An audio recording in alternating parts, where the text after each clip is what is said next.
EK Publishing Media presents the Apocalypse Theater Podcast with Benjamin Allen. Episode 1, World of Glass. Is it cowardly to run in order to live to see another day? I'll ask the same question with an added variable.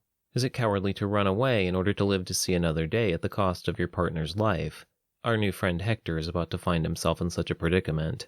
The consequences of his actions will be wrought with the ire of the gods. Act 1. June 9th, 1944. A week prior, Private First Class Hector Milton had never killed a man. Today, he had killed 16. He didn't know how many people he had killed the previous day. He and his partner, Private Rich Thompson, helped take Montebourg, where the Germans had made a ferocious effort to hold back the American intervention in this Second World War. Rich was Hector's sixth partner. Hector had first arrived on Omaha Beach during the second wave.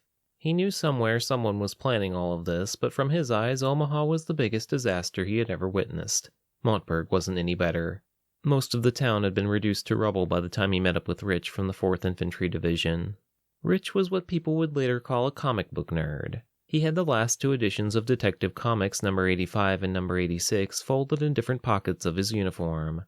When the two hadn't been trudging through the countryside of Normandy or shooting back at the Germans in the trees, he unrolled the comics and flicked through them in order to escape from the daily nightmare of the 20th century warfare. He was from Nebraska and knew everything about guns and bullets that there was to know.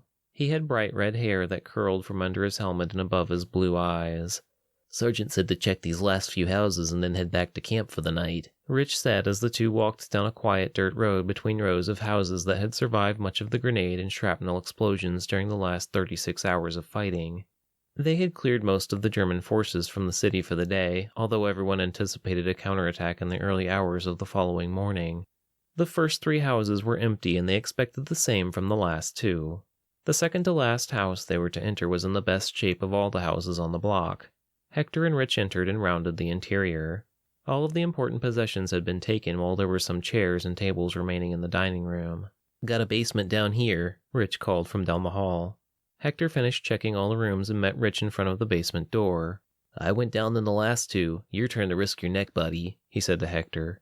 Hector nodded, too exhausted from the day to say anything cocky pertaining to rank, and pulled the basement door open. The steps descended into what looked like a narrow corridor. Both men pointed their flashlight beams down into the darkness. Hector moved down the creaky wooden steps, aiming his beam below to see if anyone was hiding beneath the rafters of the stairs. He saw nothing moving and no one hiding in the dark. Rich squeaked down the steps and followed at Hector's back as they made their way down the basement hallway. A strange wind blew through the corridor. They both swore as the wooden basement door slammed closed behind them. They hurried back up the steps. Rich pounded on the door, but it wouldn't open. Someone had locked it. Damn it! Rich tried to kick the door, but couldn't get enough motion on the wooden steps to keep from pushing himself back into Hector. "Come on," said Hector. "There's a breeze. There might be an opening up to the street down below."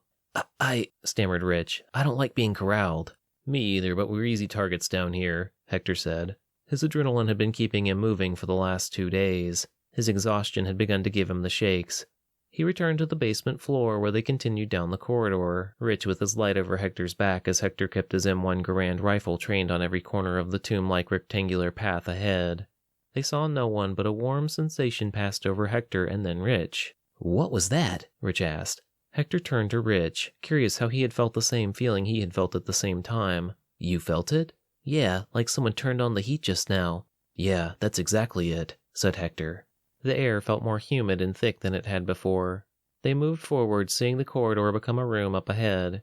They were indoors, but the two stopped just through the threshold as they entered what was unmistakably a dark but dank forest. The trees climbed around them as they had not before. There was nothing but silence save for the night bugs yammering away in the trees.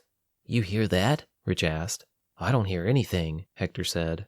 "Exactly." He peered through the trees, trying to see anything ahead, but it was too dark. "This is the quietest it's been since we arrived in France.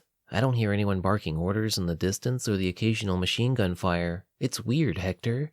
"Sure is. What do you think we should do?" Hector scratched the back of his head under his helmet. "I have no idea." Rich stepped forward and moved around one of the big trees in front of them. "Can't go back? No idea how to go forward? I'm stumped. This wasn't up here before. It doesn't even physically make sense." He pointed through the trees to the starry sky above. It had been cloudy on the street just 10 minutes earlier. None of it made any kind of sense. How could they be outside but not see the rest of the village where they had been just a few minutes ago? They heard something in the trees nearby. Both pointed their guns at it and moved back. "Hey, U.S. Army, who goes there?" Hector called into the darkness. A moment of silence before someone charged out of the brush, a ragged shadow of a creature, and tackled Hector. His rifle went sprawling out of his hand as his back hit the dirt. A second figure took down Rich. Hector got a good view of his attacker's face and saw that it was a lanky man with wild facial hair who looked like he had lived in the brush all his life. The wild man instinctively grabbed a stone and lifted it in the air over his head, meaning to crush Hector's skull. Hector spun and shoved the man with all his strength. He didn't weigh very much, so he went flying off Hector. Rich punched his attacker in the face, but two more people emerged from the shadows and dragged him into the trees, his cries filling the air before they dissipated into the distance. The wild creature grabbed Hector's gun and lifted it over his head triumphantly. Hector panicked as he realized they were outnumbered. He didn't know why he did what he did, but he scrambled to his feet and ran back to the threshold from whence they came. He saw the doorway in the middle of the cobblestone wall that was covered with ivy and plants. Hector entered the corridor and ran all the way down until he hit the steps, climbed all the way to the top, and slammed through the door with all his weight. It wasn't locked now and flew open to a soft glass hallway. He slammed the door behind him and sank to his bottom, feeling tears in his eyes for having left Rich behind. His hands shook before turning to fists. He had just left his partner to die. How could he be so cowardly? "Hey, who's down there?" someone called. Hector grabbed his .38 sidearm revolver and pointed it down the hall as a man entered his view. He was an older gentleman wearing a nice white tunic of sorts. It didn't align with anything Hector knew as modern attire in anywhere he had been in the world. The man was unarmed, so Hector lowered his weapon. "Private First Class Hector Milton of the 2nd Infantry Division of the U.S. Army," Hector said, climbing to his feet. "You speak English, so I'm assuming you're on our side," he said warily. "Side?" the man asked. "What on earth are you talking about? How did you get in here?" He looked around, searching for signs of breaking and entering.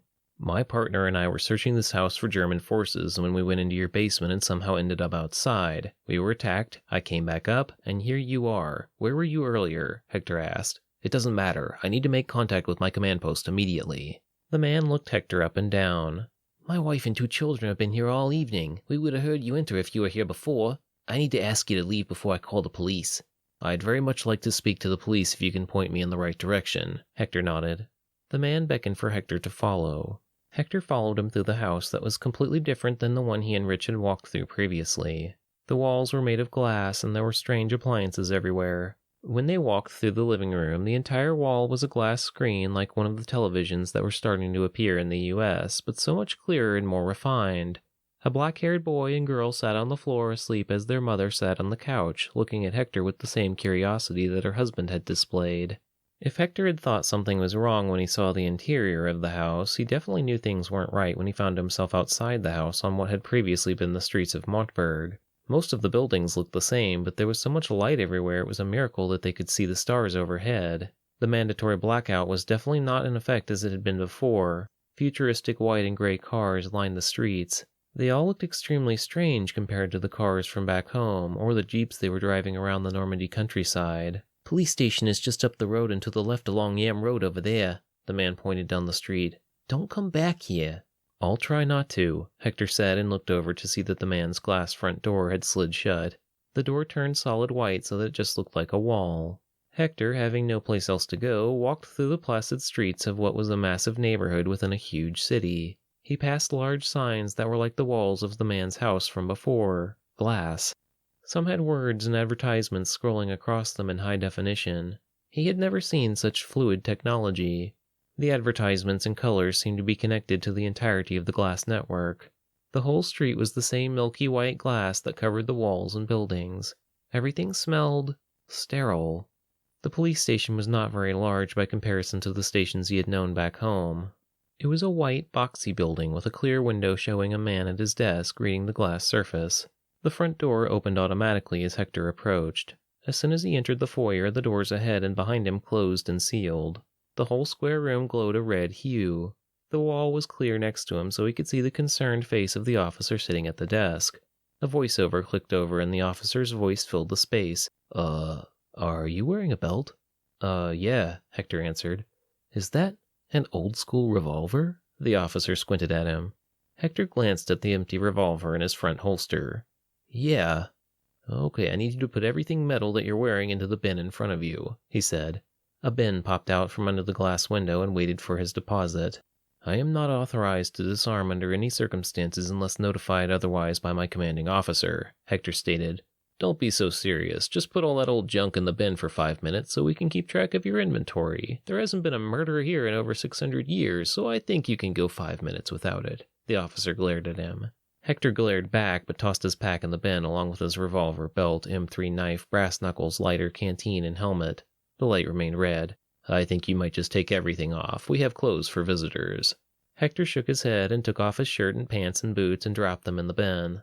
The light remained red. He took off his dog tags and put them in as well. The red light turned to white.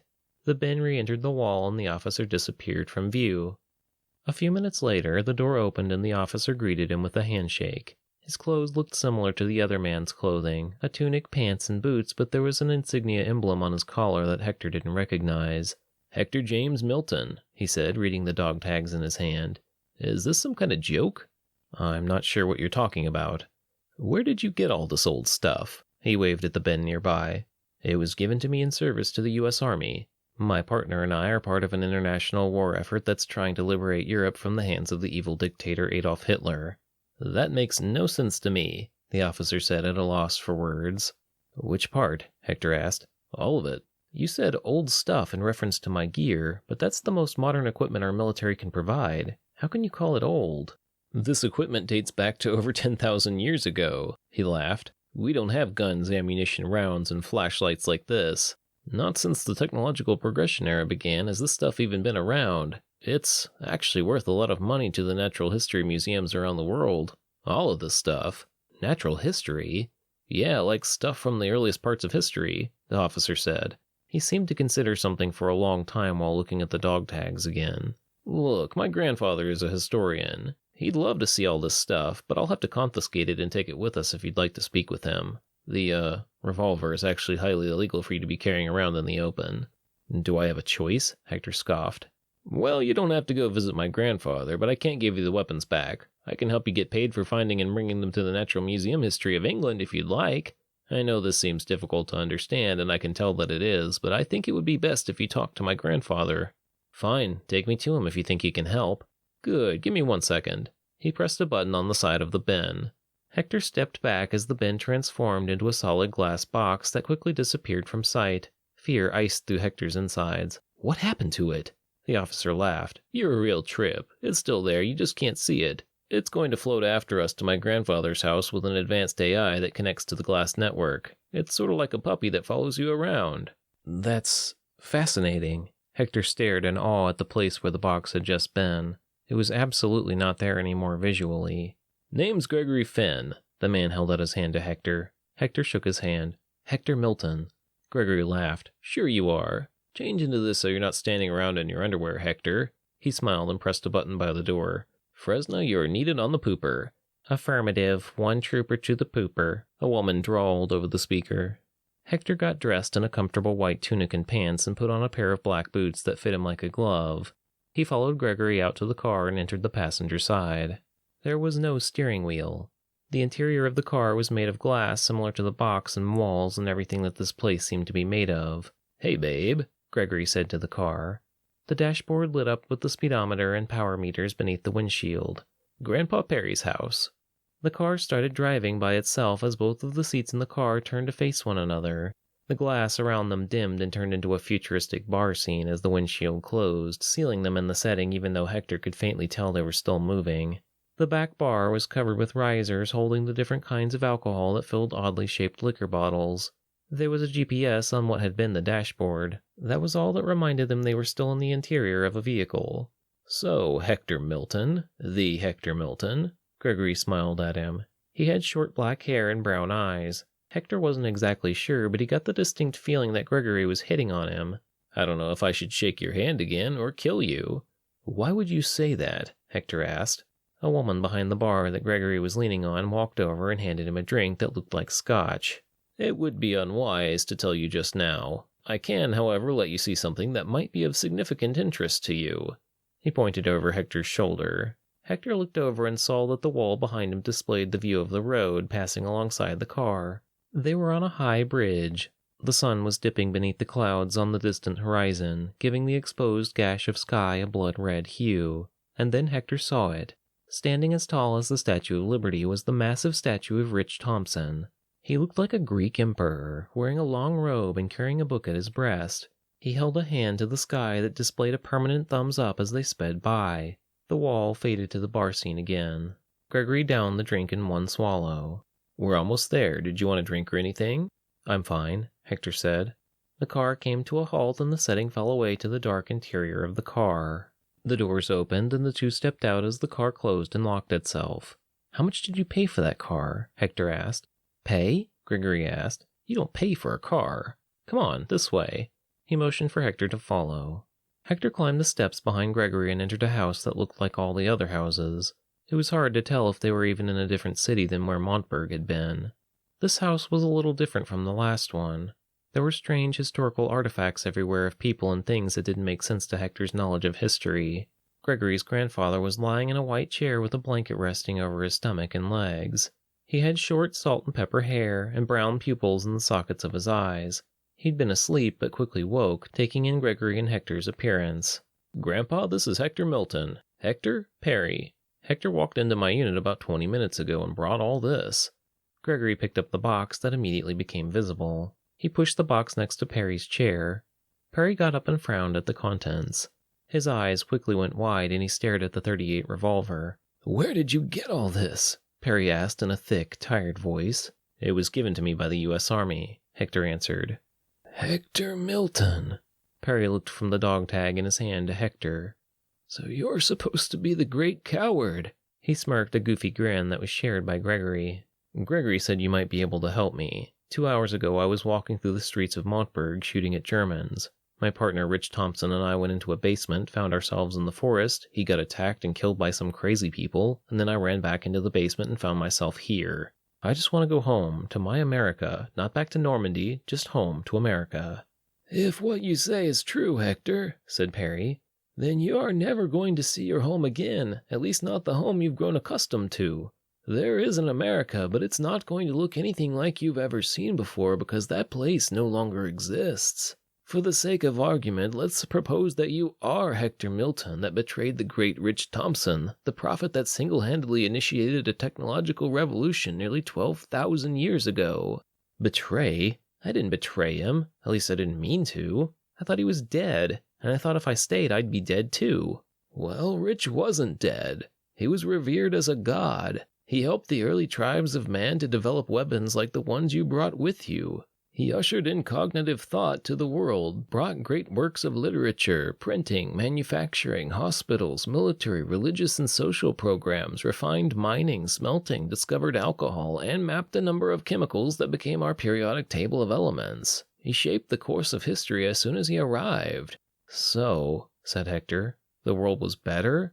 "Oh, God, no," Perry laughed. "I'm sure it was just as violent as the tales Rich chronicled about in his early years in a place that he could remember but could not find. Rich founded landmarks across the world, formed cities, shaped nations, and designated the different peoples across the planet to areas where they became natives. He had a name for everything like it existed well before he came into existence. Formulated the English language that was adapted by everyone in the world within 600 years after he died. He put down the rules of grammar and rhetoric, created the first picture books that he called comics, created the very concept of history and recorded history, created boats that could sail on water and ships that could fly through the air, created the principles of mathematics and physics, and even invented cars. Granted," continued Perry, "now everyone is smarter than he was, but none of it existed before him. He did so much in his short 80 years of life. Great statues were erected in his memory. But after he died, factions began to form and war broke out using the tools and ideas that he had introduced to the world. Territories and lines surfaced all over the planet. There was a period known as the Gear Wars where people used machinery Rich had notated in his diaries to fight one another. We mass-produced weaponry, had our frontier wars with heavy artillery, slaughtered one another in the name of nations, and even unlocked nuclear weapons based on the concept that Rich discussed with his followers. Our history is likely just as violent with just as many casualties as your history. It just started earlier." "What about now?" said Hector. "Gregory said there hasn't been wartime in over 2,000 years. Perry nodded. "That's right. You could say that those ideas Rich came up with were a necessary evil in eventually discovering peace. Evidently, there isn't peace from your end, but after you blow yourselves up and recover for a few thousand years, you'll see, collectively, that it isn't worth it. We actually mastered space travel 5,000 years ago. We have planets and habitats in 16 different solar systems throughout the Milky Way, and 3 more in different galaxies nearby. Earth got severely damaged as a result of our own technological advances. We had to formulate advanced cleaning methods that eventually allowed us to terraform other worlds." "Everything from your world is beyond science fiction." Hector shook his head. "It isn't fair, really. Some of our advances took centuries to catch on. How did Rich Thompson bring so much in such a little period of time and actually get people to listen to him?" "He was a highly intelligent individual from the way he is portrayed in history. Some people have conspiracies that he never existed, that a faceless organization created him and tagged the advances in technology to a figure so they could claim that God exists. But it's widely recognized that Rich Thompson did exist and that his life is the beginning of history," Perry said. "What about this glass that's everywhere? This magic glass that the roads and walls and cars are made of?" asked Hector. "Oh, that is a byproduct of our having put together a program known as the Glass Network. A vast cloud web of information that connected everyone digitally. Once we created it, physical reality became connected as well. Within 200 years of its creation, our cars were driving on their own in order to eliminate the massive numbers of traffic accidents. A consecutive number of our world leaders migrated this technology to everyday life. Our generations became more intelligent, and as a result, we were able to get out of the solar system." With his elbows on the comfortable white chair, Perry folded his hands together and watched Hector carefully. "But Hector, I'm afraid, after having considered your situation, you are left with a choice that puts us in an awkward predicament." "What do you mean?" Hector asked. "All of this, of course, is for the sake of argument, but you have the choice of either staying in this timeline and living out the rest of your days in a world of peace, or I'm almost afraid to even suggest the alternative." Perry looked at Hector's perplexed facial expression and sighed. "You know he isn't dead. Rich is still unconscious where you left him." Hector's eyes fixed upon Perry. He hadn't considered this as an option, but it was staring him in the face. He could go back to 1944 and continue risking his life for an uncertain future, this future for all he knew. If he were to do that, he would have to go back and face his demons on the other side of the door in the basement. "There's another option," Gregory said. He had listened to the vague summary of Rich Thompson and their world's history in silence. "To us, Hector, you're a coward. The biggest coward. That's what made it so funny that you called yourself Hector Milton. We don't give our children the name Hector or Milton because it would be considered a disgrace, just as we don't use Rich Thompson's name for the opposite reason." "Okay," Hector wondered. He didn't see Gregory's point. "Based on what you've told us," said Gregory, "you can stay here, go back to your timeline, or go back and shape the world as Rich's partner. You could change history together." "It would be a completely different history," Perry said. "We would still no longer exist. This world would be altogether different. The complex is that all futures lead to this one. It's just a matter of how soon. You're still in the middle of your violent era, Hector, but this is the universal utopia that is thought to be impossible for so long. We have a controlled population and nanotechnology that's integrated with our healthcare. You could do anything in the world, eat whatever food, enjoy any experience through our reality simulators. Other than for nostalgia purposes, why would you bother going back?" Gregory wondered. "I'm afraid I can't stay," Hector said without hesitation. "If there's a way I can get back home, even if you don't give me my equipment back, then I have to try." "But why?" Perry asked. "Because I'm not from this place. I have family and friends back home. I love my country and I'd do anything to be part of shaping that world into a better place from a position I can understand. You've mastered this universe. To me it has a weird smell like plastic. Nothing feels real. I've only been here for an hour and I already feel like it's suffocating me. I don't want to be here and I don't know how long that time hole is going to last. Can you please take me back to where you found me?" Perry and Gregory exchanged a worried look. "As a police officer, is this something in which I should intervene?" Gregory asked his grandfather. Perry looked into the box at Hector's gear, furrowing his bushy white eyebrows as he thought. "It's a full set of equipment that's in perfect condition that mirrors the garb of Rich Thompson.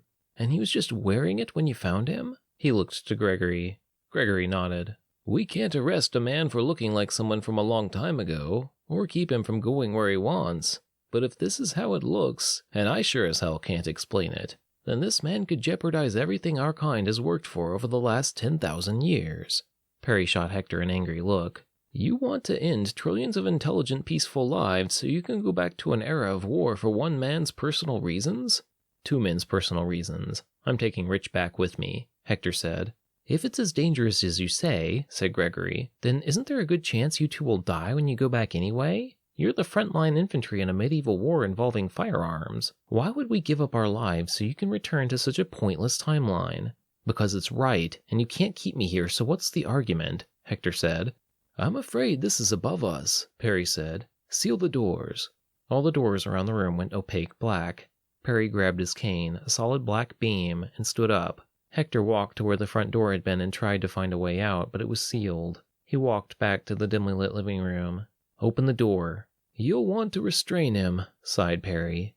Gregory's expression had turned dark and stony. He walked forward with a zip tie in hand, meaning to tie Hector's hands. Sorry, bud. Can't let you go under these conditions. Before Gregory could get into his personal space, Hector ran forward and shoved him with both hands into the bar separating the kitchen from the living room. With all his strength, he slammed Gregory's head into the bar and knocked him unconscious.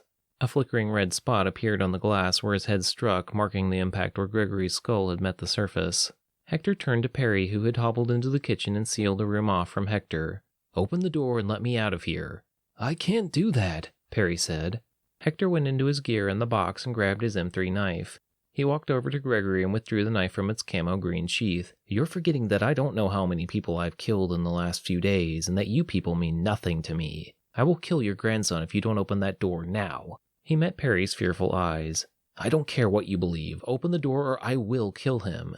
An internal conflict passed through Perry as he watched Hector's face. Hector's wrist tightened around the grip of the blade. He prepared to push the knife into Gregory's throat. Open the door, Perry cried, and Hector quickly gathered his backpack from the box and fled through the now open front door of the home. The last thing he heard from Perry was, You'll never make it back to that doorway. Hector stepped out into the night-covered neighborhood and jogged to Gregory's car. He opened the door and slid inside. Hey, babe, he said, and the car activated.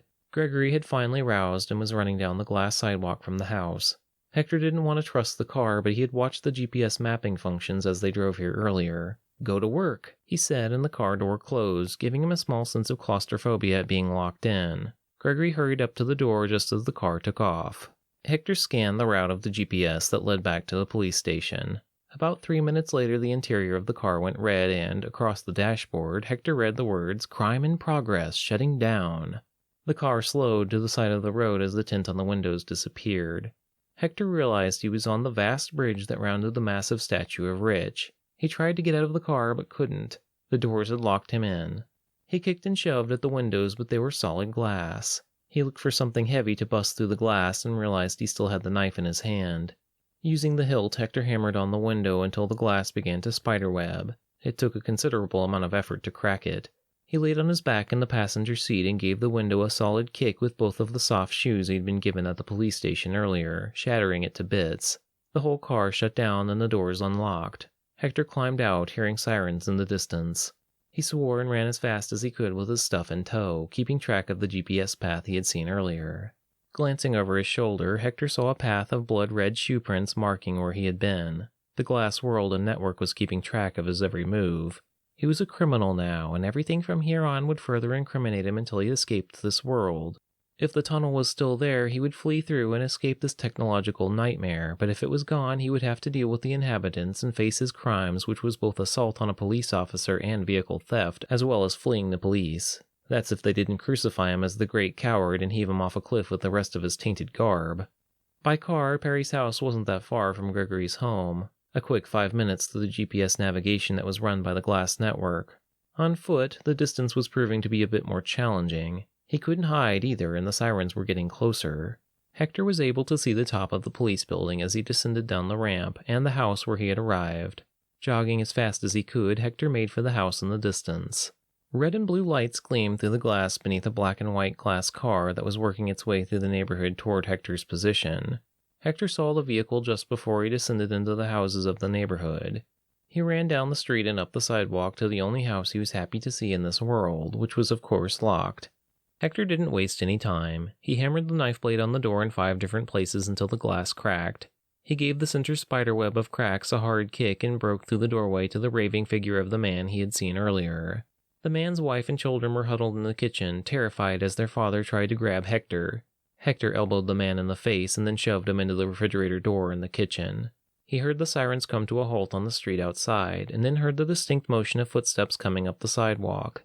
Hector didn't wait to see what was going to happen. He ran down the hall through the house toward the door leading to the basement. The basement door was locked. Hector slammed the knife's hilt into the door in the same fashion he had done with the front door, but 2 sets of hands grabbed for him before he could finish. He whirled around, swinging the knife. He caught the hand of one of the police officers that was trying to disarm him and smashed his knee into the other policeman's stomach. This gave him just enough time to throw a heavy kick into the door, which broke a large vertical gap in the glass that he was able to shove through.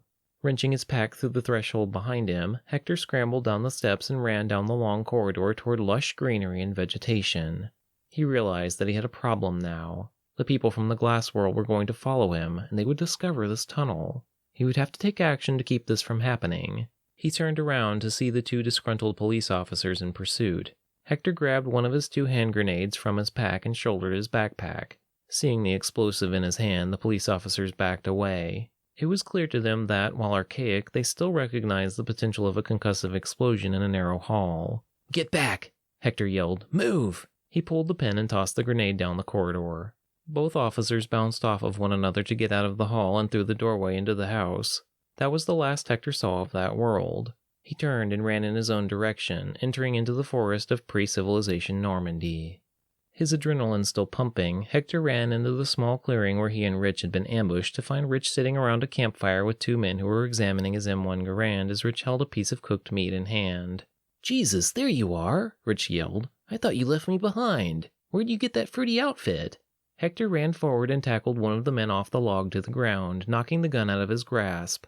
There was a scuffle between the 2 as the other man shrieked. "Hector, no!" Rich cried and grabbed Hector's shoulder. Hector threw him off and grabbed the other tribesman's foot before he could run away. The tribesman landed a solid kick in Hector's face before both men escaped into the trees. "This is the past, Rich," Hector yelled. "We can't let anybody get away. They'll change everything." "What are you talking about?" Rich spread his arms wide. "You don't get it, do you?" Hector yelled. "Everything you do changes everything in the future. You can't just show these guys modern-day fire-starting techniques. We need to find those 2 and kill them." Rich shook his head. "You're not making any sense. Where do you think I got these clothes? I went back to what I thought was 1944, but it was a whole new present with a whole different history. It was the future." "That's nonsense," Rich scoffed. "And those guys are long gone. You'll never catch them in these woods." "In that case, we should get out of here before we change even more. Who started that fire?" Hector pointed to the fire where the tribesman had found Rich and started exchanging information with him. "I did. Why?" Rich asked. "Shit." Hector clenched his fists and tried to think of what to do. These men probably run and hunt every day of their conscious lives. There would be no tracking them down in the dead of night in a pre-civilization forest.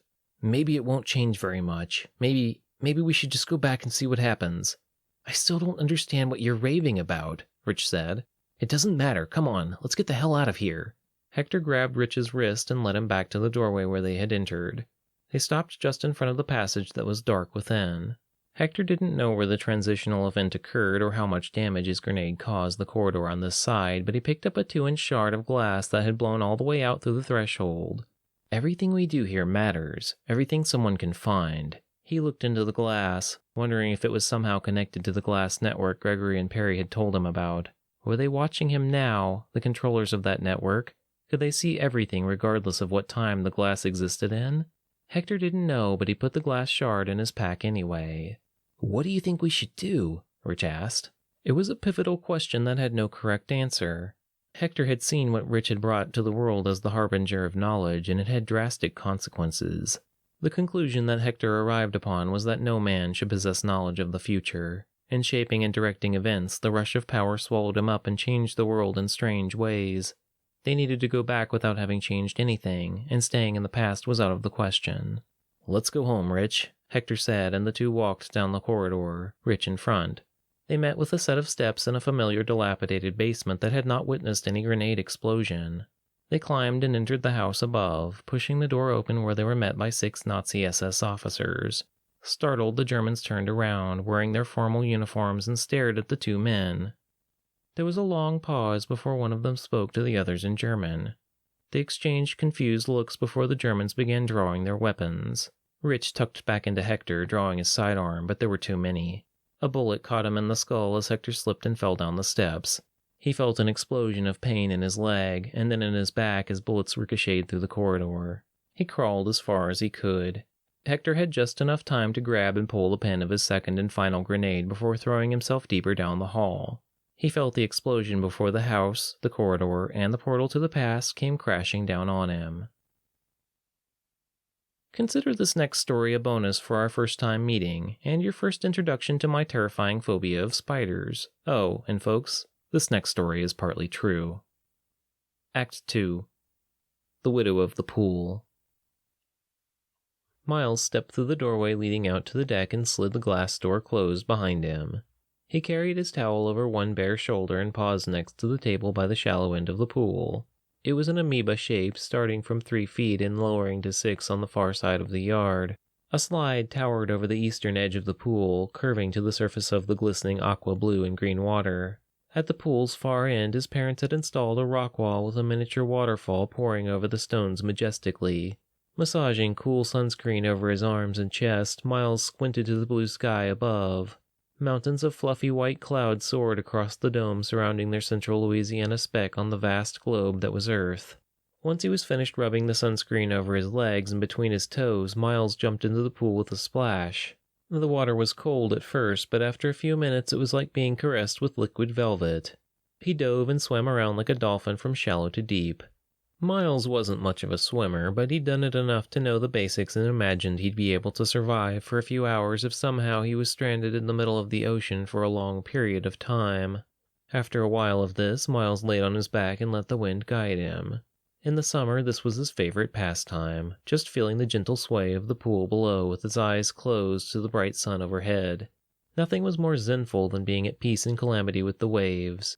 Arms and legs spread like a starfish, Miles floated around the pool for at least 10 minutes before he felt it. Something crawling and tickling on his stomach. A surge of chills flooded down his spine to the tips of his toes. Miles opened his eyes and felt the ice cold of the air and water in unison. His stomach clenched and his jaw dropped a little.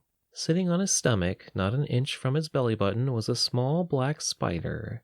Its abdomen was fat, and its thinner upper body was the meeting place of 8 long, sharp legs. On its underside, Miles could just make out a shiny red hourglass from his laid-back position. It was a black widow, no doubt about it. Looking around, he noticed the slide nearby where the widow's web and home resided. She must have fallen onto his stomach, or jumped, while he floated under the minute extension of slide over the pool. His mind whirred. He could make a move to swipe her off, but she might bite him. He could try to go underwater, but she might bite him. He could ignore her and let her be, but then there was always the chance that she might bite him. Miles had heard spiders rarely bite unless they feel threatened, or if they're about to eat their prey. It seemed only interested in milling around, not causing any trouble. It just tickled maddeningly. He wanted very much to flick her away and claw at the itching sensation inspired by every quick fall of her needle-like legs. Miles bit his lip as the widow traveled south. She met his belly button and felt around the navel shape before moving into it. His eyes rolled into the back of his head as he bit back the urge to scream. It was like a special form of torture, something someone would do to get information out of him. But still, he continued floating, swishing his toes up and down to keep himself from sinking. He knew if he made the slightest unnerving motion, she would get apprehensive and strike. The only thought that recurred throughout this instance was the recollection of his great-uncle having died from a spider bite, though he wasn't sure what kind of spider had bit him, or where. Uncle Thomas was also old and senile. For him to have died from a spider bite wasn't that unbelievable. But what if an allergy to spiders was in his family? What if the spider bit Miles and he wound up dead on the toilet later, face and throat swollen so tightly shut that he couldn't breathe? He looked to the sun and thought about how hot the day was going to be. How hot he had thought it would get by the time the sun began its descent to the west. For a long time he gazed up to the sky, trying to ignore the itch coming from his lower stomach. Every time his mind wandered to the widow, his heart began to hammer in his chest, and he wouldn't be able to control his slow, placid intake of air. After what felt like an eternity, he was able to feel his feet as he paddled them. Things weren't going well and they were liable to get worse. He heard the rush of the waterfall at the end of the pool as he drifted toward the outskirts. Why hadn't anyone come out yet? He was helpless and about to run out of energy. It occurred to him that if he were to become stranded in the ocean, maybe he wouldn't be able to survive as long as he thought. Pain was beginning to climb up his thighs and calves from the monotonous swishing of his legs, which had become so thoroughly numb the persistent splashing was the only indication of his movement. Cold water showered his toes as the water poured from the rocks and drenched his feet. It passed over his knee as his elbow connected with the stony wall. Miles's eyes widened as the cascade of cool climbed to his upper leg and then gushed over to his stomach. He looked down in time to see the clambering widow scooped from his navel and washed onto the edge of his slick belly. With all its strength, the Black Widow tried to hang on, but a final defeating splash from the falls sent it skittering into the depths of the 6-foot-deep water. It soared downward, but Miles didn't see it hit the bottom. He jerked and kicked into motion, feeling as though 1,000 spiders were going to swim up from the depths and get him. Just as he trudged up the steps beyond the 3-foot end of the pool and stood dripping on the searing hot patio, Miles saw his older sister Stephanie poke her head out and cock her brow at him. "You've been floating around the pool for almost 45 minutes. "Yeah," Miles drawled. "Mom made eggs and toast, but she didn't want to disturb you, so yours is in the fridge." "Thanks." Miles snatched his towel from the back of the chair. It felt warm from the sun as he rubbed his body down. "You okay?" she asked. Miles shrugged. "Guess I can't complain." With that, Miles followed his sister inside and ate his breakfast.